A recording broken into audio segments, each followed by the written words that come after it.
आपको बताया था कि किस तरह से हम डिस्क्रिप्शन लिखेंगे, उसके बारे में हम आप लोगों के साथ डिटेल शेयर करेंगे कि डिस्क्रिप्शन में जब हम लिखते हैं तो कौन कौन से पॉइंट ऐसे हैं जिनको हमें ध्यान रखना चाहिए। तो सबसे पहले हमने आपको ये बताया था कि जब भी हम कोई डिस्क्रिप्शन लिखते हैं तो हमें कुछ पॉइंट्स का जरूर ध्यान रखना चाहिए, जिससे कि हमारा डिस्क्रिप्शन बहुत अच्छा हो सके और बहुत ज्यादा स्ट्रांग लिखे, जिससे कि अगर कोई व्यूवर्स आता है, अगर वो उसको रीड करता है तो उसको ये समझ में आना चाहिए कि ये डिस्क्रिप्शन एक्चुअली किस चीज के बारे में है।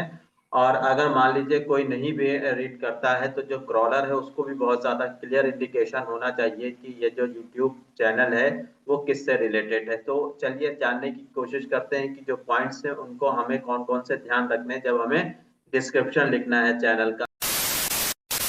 तो सबसे पहले स्ट्रॉन्ग डिस्क्रिप्शन होना चाहिए। और यहाँ पर ये एक बात याद रखिएगा कि ये जो डिस्क्रिप्शन होता है सिर्फ 1000 वर्ड्स का ही होता है। तो हमें पहले 200 वर्ड्स जो है वो ऐसे लिखने चाहिए जो कि पढ़ने के बाद जो व्यूवर्स है उसको ये लगना चाहिए कि इसके अंदर कुछ और हो सकता है, तो वो उसको ओपन करने के लिए मजबूर हो जाए। इसलिए स्टार्टिंग के 200 वर्ड्स में हमें बहुत ज्यादा अच्छे से बहुत ज्यादा क्लियर चीजें एक्सप्लेन करनी चाहिए। उसमें सबसे जो स्ट्रॉन्ग पॉइंट है उसमें ये बहुत ज्यादा क्लियर कहा गया कि आप स्ट्रॉन्ग पॉइंट्स वहां पर बिल्कुल रखिए। जब आप स्टार्ट करते हैं अपने यूट्यूब चैनल की जो 200 वर्ड्स हैं उनमें बहुत अच्छा कंटेंट होना चाहिए। उसके बाद यहाँ पर यह भी बताया गया है कि जब आप अपना कंटेंट लिख रहे हो तो डिस्क्रिप्शन आपका ऐसा होना चाहिए कि वो आपके चैनल को डिस्क्राइब कर रहा हो। मतलब ये जरूर वहां पर होना चाहिए कि आप जो चैनल जो बना रहे हो उसमें किस तरह का कंटेंट डालने वाले हैं और किस टॉपिक से रिलेटेड उसमें कंटेंट होगा। डिजिटल मार्केटिंग से रिलेटेड है तो डिजिटल मार्केटिंग से रिलेटेड कंटेंट के बारे में उसमें कुछ ऐसा होना चाहिए जिससे एक रीड करने वाला या पढ़ने वाला वो बहुत ज्यादा क्लियरली ये समझ सके कि इसमें इससे रिलेटेड कंटेंट मिलेगा। उसके बाद दूसरे जो तीसरा पॉइंट है, तीसरे पॉइंट में इस बात का जरूर ध्यान रखना चाहिए कि हमें जो हमारा शेड्यूल है, शेड्यूल को भी कोशिश करनी चाहिए कि उसमें डालें। कोशिश क्या बल्कि उसमें डालना ही चाहिए। उससे क्या होता है कि जो सब्सक्राइबर्स होते हैं या व्यूवर्स होते हैं वो, अगर आपका कंटेंट अच्छा लगता है और ऐसा लगता है कि हमारे फायदे के लिए है, तो आपके जो व्यूवर्स हैं वो वेट करते हैं कि आपका अगला जो वीडियो है वो कब आएगा।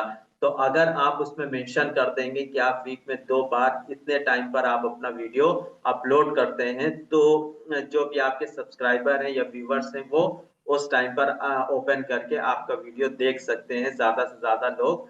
तो इसीलिए कहा गया है कि आपका एक शेड्यूल होना बहुत ज्यादा जरूरी है। उसके बाद नेक्स्ट ये कहा गया है कि उसमें कीवर्ड्स जरूर होने चाहिए। होता क्या है कि जो कीवर्ड्स रहते हैं, कीवर्ड्स इस चीज को इंडिकेट करने के लिए होते हैं कि जो हमारा क्रॉलर है, ठीक है, जो यूट्यूब का क्रॉलर है वो किस तरह से उसको समझेगा। तो वहां पर जब कीवर्ड्स रहेंगे तो उसको समझना आसान हो जाता है कि ये जो कंटेंट है या ये जो चैनल है ये इससे रिलेटेड है, तो वो रिकमेंड भी करता है जो व्यूवर्स हैं या जो यूट्यूबर्स यूट्यूब पर जो वीडियोस देखते हैं उनको रिकमेंड भी करता है। तो वहां पर कीवर्ड्स भी लिखना चाहिए। कीवर्ड्स कैसे लिखे जाते हैं और कौन कौन से कीवर्ड्स लिखने के तरीके हैं और किस तरह से उनका टूल्स को यूज करके हम लोग कीवर्ड्स फाइंड आउट कर सकते हैं, इसके लिए हम एक अलग वीडियो बनाकर आप लोगों को बताएंगे। लेकिन अभी ये समझना जरूरी है कि हमें उसमें कीवर्ड्स भी लिखना चाहिए। उसके बाद नेक्स्ट हमें इस बात का भी ध्यान रखना है कि हमें अपना कॉन्टैक्ट डिटेल और एड्रेस जरूर डालना चाहिए। क्योंकि अगर मान लीजिए आप कोई एक डिजिटल मार्केटिंग का आप एक ऑनलाइन चला रहे हैं, आप इंस्टीट्यूट चला रहे हैं या आप ऑफलाइन भी चला रहे हैं, तो ऑनलाइन और ऑफलाइन का एड्रेस अगर नहीं रहेगा तो आप लोगों से लोग कांटेक्ट कैसे करेंगे। तो कांटेक्ट करने के लिए कांटेक्ट नंबर और फिजिकल एड्रेस, जहां पर आप का इंस्टीट्यूट है वहां का फिजिकल एड्रेस होगा, तो इससे बहुत आसानी होती है समझने में। जो व्यूवर्स हैं कि वो आपसे कांटेक्ट किस तरह से ऑफिस जाके कर सकते हैं या आपके इंस्टीट्यूट जाके कर सकते हैं या आपसे फोन पे कर सकते हैं। तो इन दोनों चीजों का होना बहुत ज्यादा जरूरी है। उसके बाद है कॉल टू एक्शन। अब यहाँ पर ये बताया गया है कि कॉल टू एक्शन का बहुत ज्यादा इंपॉर्टेंट रोल हो जाता है। नॉर्मली बहुत से लोग ऐसे कहते हैं कि हमें कॉल टू एक्शन नहीं बताना चाहिए कि आप हमारे चैनल को लाइक और सब्सक्राइब कर दीजिए।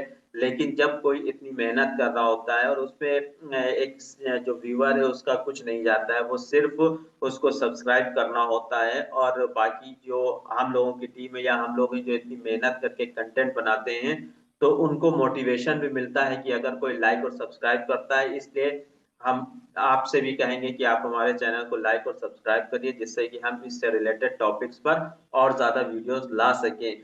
तो आप जब अपना कोई कंटेंट तैयार कर रहे हो, जब आप कोई अपना वीडियो स्टार्ट करने वाले हो, तो इन चीज़ों के बारे में, डिस्क्रिप्शन के बारे में ज़रूर ध्यान देना चाहिए। अब यहाँ पर जो कुछ पॉइंट्स हमने यहाँ पे लिख रखे हैं, इसको आपको शो करा देते हैं। जैसे यहाँ पर देखिए, हमने यहाँ पे लिख रखा है, एक डिस्क्रिप्शन लिख रखा है, तो इस डिस्क्रिप्शन में वो सारी चीज़ें हमने डाली हैं, जो चैनल के लिए ज़रूरी होती है। हमारी डिजिटल मार्केटिंग से रिलेटेड टॉपिक का यहाँ पर डिस्क्रिप्शन पूरा पड़ा हुआ है। तो यहाँ पर हमने फर्स्ट लाइन में सारी चीज़ें क्लियर करने की कोशिश की कि किस चीज़ से रिलेटेड है। उसके बाद कुछ कीवर्ड्स यहाँ पर देखिए हमने डाले हैं। उसके बाद हमने शेड्यूल दिया है कि हर तीसरे दिन या दूसरे दिन हमारा 7 बजे जो यूट्यूब वीडियो है वो अपलोड होता है। यहाँ पर हमने कॉन्टैक्ट डिटेल डाल रखी है, जिससे कि अगर कोई कॉन्टैक्ट करना चाहे तो कॉन्टैक्ट कर सकता है। इसके अलावा हमने अपने यहाँ पे लिख भी रखा है कि आप हमारे चैनल को लाइक और सब्सक्राइब करिए।